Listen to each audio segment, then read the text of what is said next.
Hey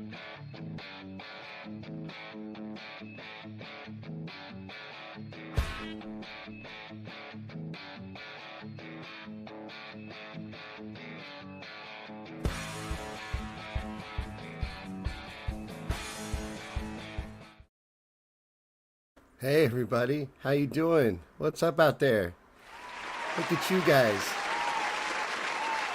Oh my goodness.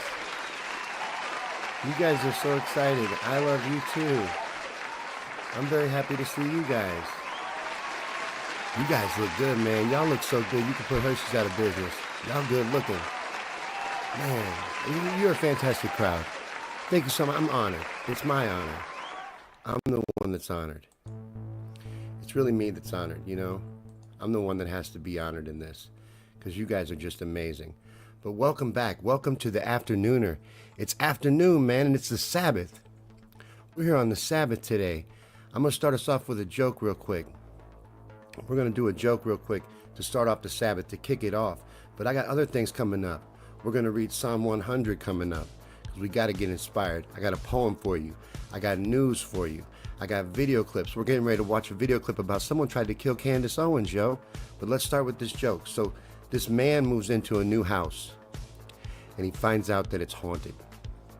And after several nights of ghosts keeping him awake with their moaning and moving furniture around the house, he calls an exorcist.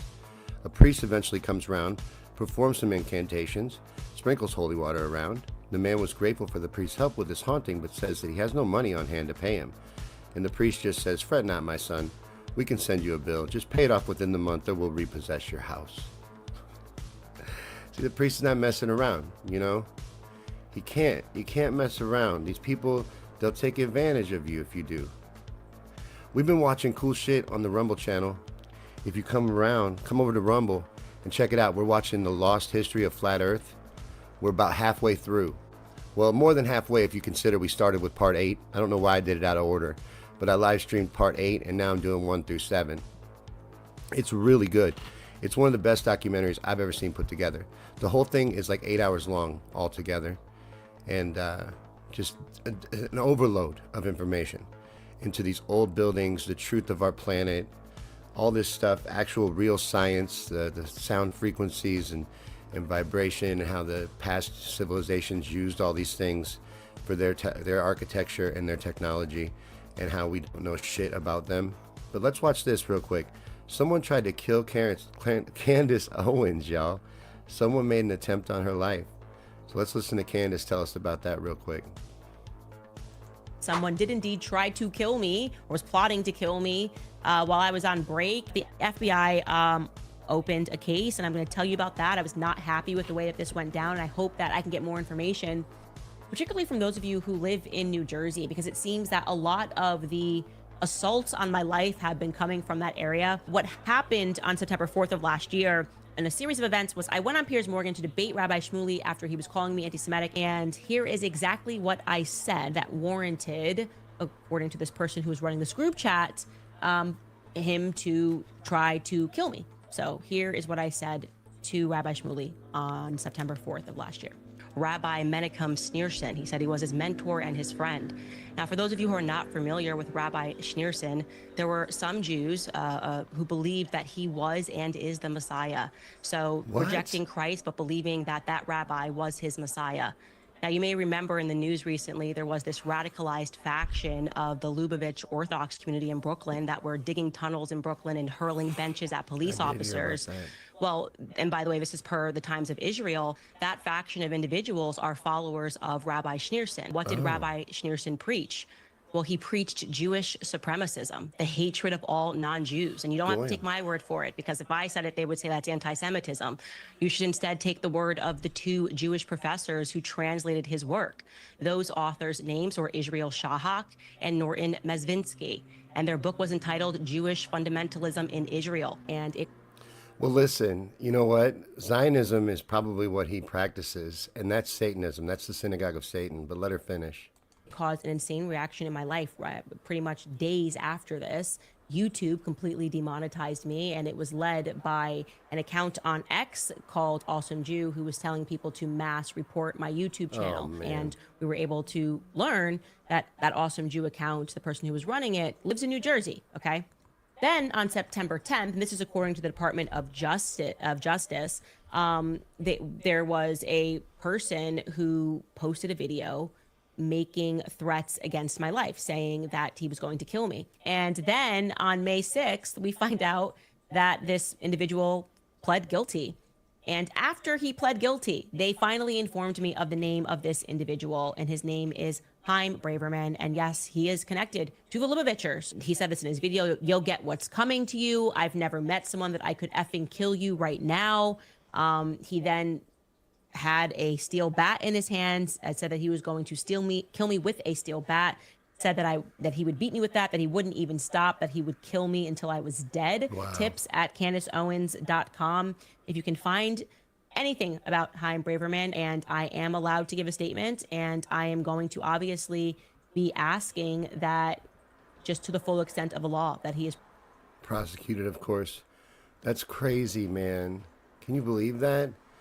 This guy was going to kill Candace Owens because he upset her, because she upset him, pointing out that he works for a hate monger, a Jewish supremacist, who's most likely a Zionist, the satanic cabal that runs this earth. You know, the Zionists, what Israel is right now, Zionism and the synagogue of Satan. That's probably what he associates with, because they consider all non-Jewish people goyim, just cattle, just chaff, nothing, worthless. Well, I'm banned on Facebook again, so I'm not streaming over there. I got in a little Facebook fight. It was actually kind of funny. There's a lot of people over there that are experts. They're streamers, and they're experts in their different topics. This particular expert was an expert in religion, or he considered himself to be one. And he gets very mad when you disagree with him. But he put out a post that said, "I challenge anyone in the United States, pastor, where you go to church, the pastor at your church, he challenges you to send him any sermon by your pastor, your personal pastor, and he will expose the lies in said sermon, because he knows the truth. He's preaching true gospel. And all of these pastors all around the United States are preaching lies, whether they know it or not, and only he can settle that out for them. He's the end-all be-all on this. He knows everything there is to know about religion. He believes that he does. He doesn't, but he believes that he does. And, that's enough for some people. The next clip I want to show you has to do with Joe Rogan. And Joe Rogan's coming around to some truth, man. Joe Rogan has been getting religious lately. I don't know if you've noticed this, but this is Joe talking about how Jesus just makes more sense. Check this out. I'm sticking with Jesus Yeah. on that one. Yeah. Like, Jesus makes more sense. The difference between science and religion is that science only asks you for one miracle. I want you to believe in one miracle, the Big Bang. Yeah. It's because it really is true. Yes. And it's funny because people would be incredulous about the resurrection of Jesus Christ, but yet they're convinced that the entire universe was smaller than the head of a pin, and for Right. no reason that anybody's adequately explained to me makes sense. Yeah. No. Instantaneously became Yes. everything. Yeah. Okay. I can't buy that. I'm sticking with Jesus on Yeah. that one. Yeah. Like, Jesus makes more sense. It does. Jesus makes a ton more sense. For real, believing in Jesus over the Big Bang and gravity and evolution and all this nonsense science makes way more sense. 100%. To believe mainstream science, you have to be ignorant. You really do.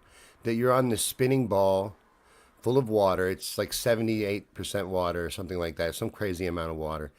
It's just on this ball. It's all being glued to the ball, but a butterfly can fly above the water, but the water is glued to the ball by immense forces of gravity that do not affect the butterfly or bugs flying above the water or anything like that. And they don't affect the fish in the water. It doesn't suck them down to the bottom. They're able to swim freely in it. It's a magical substance, gravity, and they get mad when you ask them to describe it. Neil deGrasse Tyson will actually get angry if you confront him and ask him to describe to you what gravity even is. He gets mad. He does not know. He does not want to know. He really just is not interested in knowing what gravity is or how it works. He just wants you to accept that it's a thing and never question it. That's what he would like. That's what Neil deGrasse Tyson wants. He wants to never be questioned ever. So, okay, I'm going to tell you another joke. We got to throw jokes in here. This is an afternooner. You got to have jokes in an afternooner. So as an airplane is about to crash, a female passenger jumps up frantically and announces, "If I'm going to die, I want to die feeling like a woman." She removes all her clothing and asks, "Is there someone on this plane who is man enough to make me feel like a woman?" And a man stands up, removes his shirt, and says, "Here you go. Iron this." Then he told her to make him a sandwich, and he sat back down like a real man. I'm just kidding. That's a very sexist joke. That's terrible. What happened to the blind circumciser? He got the sack. He got fired. He's out of there, man. You can't be blind and doing circumcisions. That's crazy. You're going to make some terrible mistakes. You'll make terrible mistakes if you do that. That would be nuts to do. You can't go around doing that. No.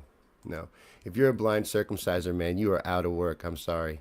That's the way it's got to be. It's just got to be that way. There's no way to do it any other way. I'm going to have to bring these two in on it, and we're going to get rid of you. Me and Beavis and Butthead are going to come over and be like, "Nope, got to go. You're out of here. You're out of here, brother." What have you guys been up to? I've been fighting with people on Facebook that think they're smarter than every pastor in the United States. My pastor, for instance, is 70 years old, has been preaching the Word of God for 48 years, I think, something like 40-something years. I don't know how many it's been, but a long time. Has a theology degree, a doctorate in theology, in fact. And this guy thinks he's smarter than my pastor. He thinks he knows more than my pastor. Not just my pastor, but your pastor and any pastor that's ever been. He knows more than Billy Graham. He knows more than, C.S. Lewis. He knows more than everybody that's ever written about God. He knows more than everybody ever. He's the end-all, be-all on all things King James Version Bible, which is the only thing he reads or researches, the King James Version Bible. And he barely reads that, but he considers himself an expert and all-knowing on all things religion, and it's just hilarious. It really is the cutest thing ever. But I got caught up in that stupid Facebook argument. I've hence deleted the post. I went on this whole rant about him, and then I took it down. I just blocked him. It's not worth it, It really isn't. This kind of person thrives on that, and really that would be the worst thing for me to do, is to just give him all that attention, because that's what they need, man. These people, people like that, they just want you to give them their attention, just like the mainstream media wants your attention. They want you to accept their program. He wants you to accept that he's the end-all, be-all on faith, and the only person you should listen to about God ever, which isn't true, but it's what his version of reality is. It's what he believes is true. It's what he wants you to believe is true. If you believe that, you would reinforce his ideals about himself, and he would really like that. He would appreciate that, but I'm not going to do that. Hey, real quick, while we push this agenda on people, will you like and share this out? Get this out, man. Like it, hit that like button. It ain't that hard to do. Reach up real quick right now and hit that like button. It's real easy. Smash that shit and then share it out. Do a share for me. Or a repost if you're on Rumble even. You could do one of those too. Just share this out. Get this out to people, man. It's a Sabbath. We're hanging out. It's a holiday weekend. 3-day weekend for a lot of people. It's going to be really good. And Gay Pride Month is coming up right around the corner. So we're getting ready to have everything ruined for us, It's only a matter of time before the rainbow flags come parading into the room and all the fun ends for everybody. You know what I mean? Pride Month is just around the corner. Any day now, the gays are going to come prancing in and take over the entire month, and every logo will have a rainbow flag. I hope it's less this year. It was less last year. I hope that trend continues. I hope Pride Month just goes away. It's the nastiest thing ever, and the little celebrations they do out in the street, the parades they have, those are gross. Little kids are out there, and they got like sex toys strapped to them, and they're walking around doing ridiculous stuff half naked. It's the worst thing ever. You don't see that with straight pride parades. We don't have that. We don't go out in the street and just make out and then grope each other over our clothes and dry hump half naked in the streets. We don't do that in front of little kids. This whole agenda is crazy. And I don't know why it's so important that we go along with it. In fact, let's throw 3 minutes on the clock. This gay agenda, the Luciferian agenda to confuse people about sexuality, coupled with the transhumanism agenda of transsexualism to confuse people about what gender they even are, when gender isn't even a real thing, it's a made-up construct. Gender's not real. That's why when people will be like, well, there's more than 2 genders, you should just cut them off right there and be like, gender is not even fucking real. You made that up. You're male or female. You're part of this human species, and it has 2 options. You know, there are genetic anomalies, but the exception does not disprove the rule. The rule is you're male or female, the XX or XY. You know, if you're not a genetic modification of that. And even if you are, you're still going to fit into one category more than you fit in the other. And if you don't, we'll make special accommodations for you. But you're going to be such a small percent of a percent that it's not going to be to the point where we need to have a special month. You know, we can have awareness, but we don't need to have a special month where we get nasty and parade around in the streets with our clothes off. There's no need for that. I really don't think that's necessary. Why does that have to happen anyway? Seriously, why? Can somebody tell me why? Because it makes no sense to me. So you like to have sex with the same sex, or you like to do weird things, or you like to dress up as a dog. You ever seen those? They wear the puppy dog masks. Fine. You want to do that in your bedroom? Fine. I don't care. Why do you need to go out in the street and walk around like that? Why do kids need to see you doing that? Because it's part of it. They have to do the public display. It's not for private. It's for public. They want to be walked around in the street like a dog. That's disgusting. And you shouldn't have to explain that stuff to your children. People are like, well, they're just worried about having conversations with their kids. No, these are conversations you shouldn't have to have with a child. This is the kind of stuff that no one should see. Children shouldn't see it. No one should see it. It shouldn't be a thing. You know, it shouldn't be going on outside. Walk yourself around your apartment like that. Go around your bed 6 times. You don't have to go out in the street and get on your hands and knees and walk around like that. And then the same thing with straight people. These OnlyFans girls.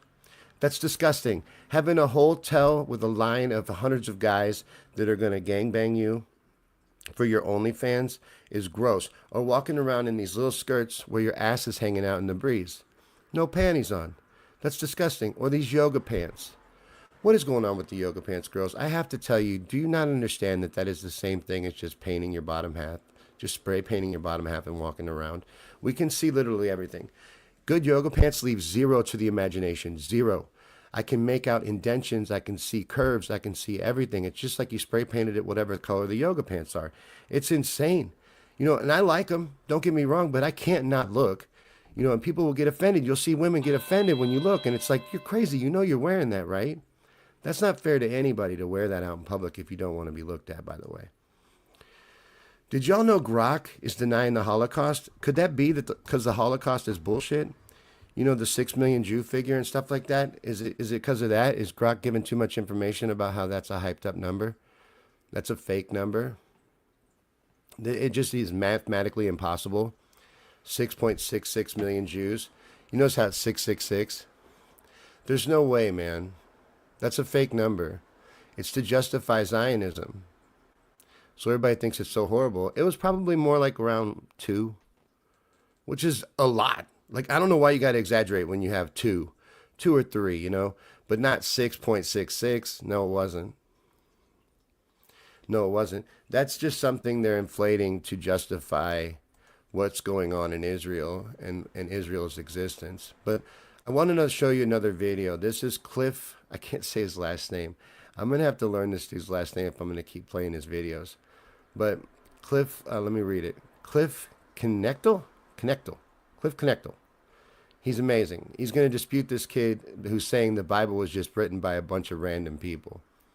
Check this out. This kid tries dismantling the Bible with 2nd century Gnostic Gospels. Listen to Cliff Connectley's fiery response. Gospels are generally accepted to not have actually been written by Matthew, John, or Peter. Really? It was other people. What's the evidence that that's true? Because they were written after those people would have died. John Rylands Museum in Manchester, England smashes the whole school of thought you just put forth here. You're wrong, sir. The evidence is the Gospels were written in the 1st century. But here's the thing, there are other contemporaneous documents that were written around the same time, written about Jesus' life, that were not eventually incorporated into the Bible. Give me one example. The Gospel of Judas. Yeah, when was that written? That was written, I believe, around the time of the Gospel of No, Matthew. it was not. It was written in the 2nd century. Those are Gnostic Gospels. And all you got to do is read the Gospel of Judas. Who's the hero of the Gospel of Judas? Judas. Exactly. Why would Judas be a hero in a Gospel?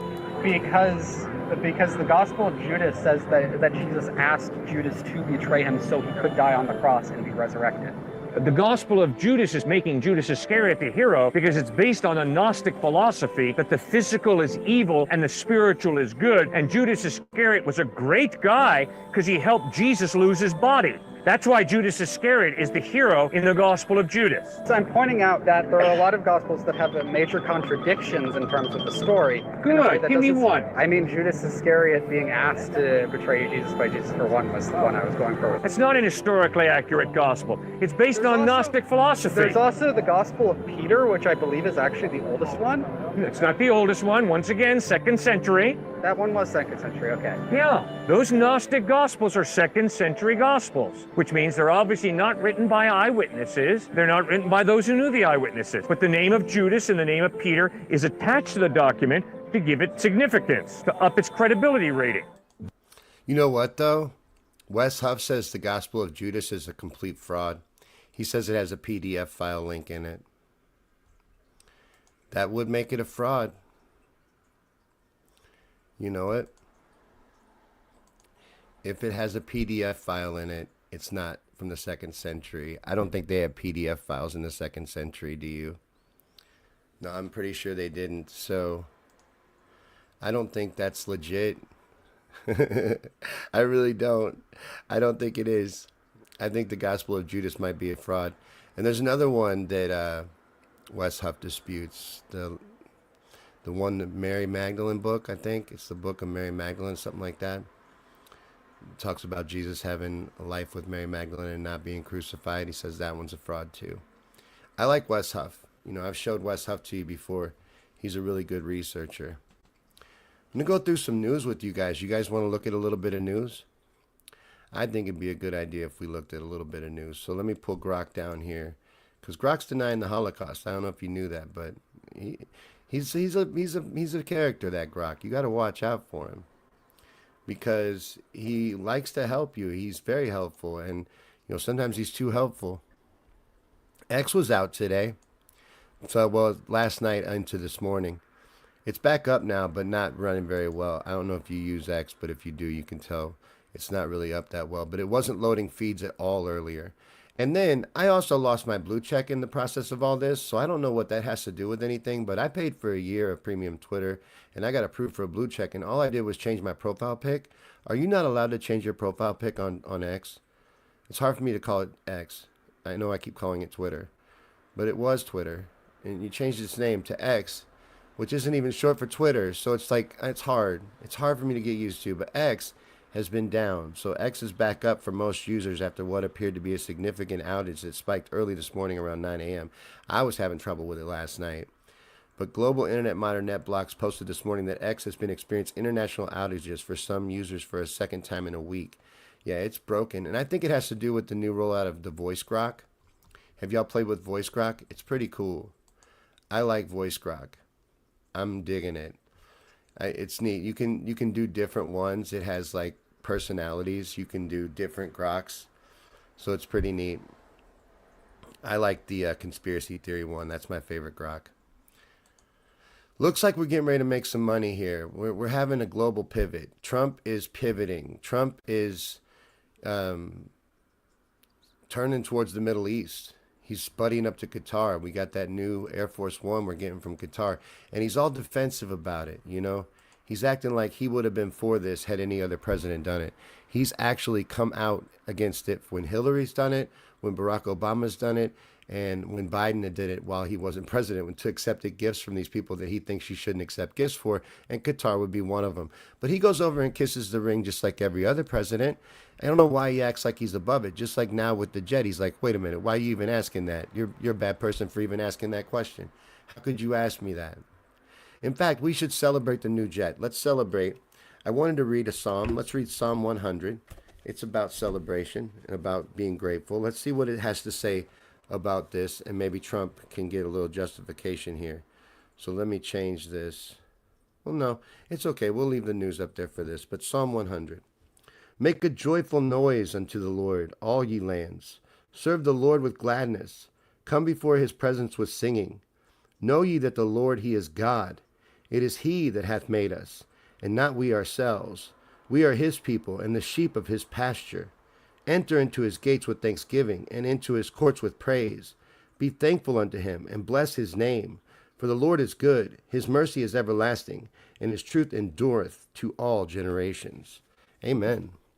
That didn't make me feel any better about the Qatar jet, but it did make me feel better. I hope it made you feel better too. You know? And, just, I hope the Lord's with us on this. I don't know what's going on. Well, I kind of do. Yeah, I do. I mean, I know. You know, too. It has to do with this whole currency shift that's going to happen. Yes. They're going to start buying oil and other things within the petrodollar. That's going to collapse. And those of you that follow our currency know that is going to collapse our economy. When the petrodollar stops being a thing and the BRICS nations get their way, and these countries start trading in gold and crypto for oil, it's going to be bad for our economy. Things are going to take a big change. They're going to shift. The banks are going to close maybe like on a Friday. All the banks will close. They'll tell you it's like for a software update. They'll be back up Monday morning. No, they won't. No, they won't. No, Monday morning they're going to start letting you know that the dollar has collapsed. And this is your new currency. All of you get this much. Come to this place to pick up your new card. And we'll explain to you how the new currency works and how the exchange rate will take place for any money you may have had that is FDIC insured, if that's even still a thing, which it probably won't. You'll probably lose everything you have in the bank. So, not to cause a run on banks, but it might be smart to start taking some of your money out and hiding it in your mattress or buried it in your yard. You're going to be better off than having it in a bank. Because that's how it'll go down. And they'll tell you there's some software update. They'll barely report it. It'll happen on a Friday. They'll shut down for the weekend. You won't be able to get anything out all weekend. But they'll tell you it's going to be okay. We'll reopen on Monday. No, they're not. They're not going to reopen on Monday. So whenever that happens, man, you got, till Monday to get your shit and get the hell somewhere safe. Because shit's going to hit the fan. Once people realize they can't get at their money, shit will hit the fan for sure. So Trump's downsizing the National Security Council. Do you think that means anything? I don't know what that means. Let's read this and see. So in early May 2025, President Donald Trump initiated a significant restructuring of the National Security Council at the White House. This change followed the ouster of National Security Advisor Mike Waltz and ongoing staff reviews to align the NSC with Trump's agenda. The reorganization will significantly shrink the NSC, removing several political appointees and returning career staff to their original agencies. About 160 NSC aides were sidelined early in the administration, and Trump confirmed he fired several NSC officials amid concerns over staff loyalty raised by far-right activist Laura Loomer. So Trump's taking care of business. Trump is in there kicking ass and taking names. And you know what? I kind of am glad, and I want my president to do that. I just think he should. Is that wrong? Is it wrong to be happy that the president is like doing things? I don't think that's wrong. It doesn't feel wrong, Did y'all know that Chuck Norris is like the best and strongest and most masculine person that's ever lived, right? You do know that, you're aware. I didn't know a lot of things about him though. Like, did you know that Chuck Norris can do a wheelie on a unicycle? I had no idea. He can slam a revolving door, Chuck Norris. Chuck Norris can lead a horse to water and make him drink. Chuck Norris is no joke. But I'm going to tell you one more way y'all can get some money. Y'all want to get some money? I'm going to tell you a way you can get some money. This new nuclear deal, I don't know how, but figure out how to get yourself invested in this new nuclear energy transfer. They are doing a huge nuclear energy switch in the United States. They're going to switch us to nuclear power. So get involved in this. If you can invest in this, this would be smart to buy into. I'm going to get anything that has to do with nuclear energy. Buy it up, because that's where we're going. And that is going to be a big deal. You know, because currency's getting ready to switch, man. Everything's getting ready to change. The power grid's getting ready to change. And I like this. It's going to, nuclear power is more secure, but it's also more dangerous. I think we all know that. It's cleaner unless something goes wrong. If something goes wrong, it can get real bad really fast. So hopefully it never does, but you know, it can. But you can get rich off this. You can make money. So a lot of these nuclear power plants and energy type things that are tied to it are going to go up, and their stocks are going to go through the roof. So it's a good time to get involved in that. This nonsense is still going on in Israel, and I'm really getting sick of it. You know, it's the innocent people that are getting killed that bothers me. It's not so much any of the other stuff, any of the politics. I really don't care. I mean, I'm not pro-Israel, but I'm just over so much of it, and I realize that they're too entrenched in power, and nothing's going to happen to them. So it's just an ongoing problem we're just going to have to deal with. But this stuff, where they're killing doctors and children, I get so sick of that. You know, we have the ability now to be very surgical in strikes. And if there's got to be a war, why can't we minimize civilian casualties? Why can't we try really hard? It doesn't seem like they're trying very hard to minimize civilian casualties. I'm not satisfied that Israel is trying hard enough not to kill regular people. It almost seems like they're doing it on purpose.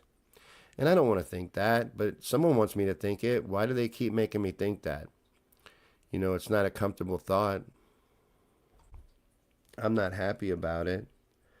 You know, I don't find it reassuring that I think that. It's not nice to think even. But how do you get around thinking it when it's what you're seeing? You know, you're seeing this go on. Hey, baby, Heather's here on Rumble. Look at you go. Grok's not that helpful if you're studying natural medicine. Grok's not that helpful for most things. Let's get Grok's ass back up in here. Grok is not a good robot. He's learning how to be human. I think Grok is trying to learn how to replicate a human consciousness.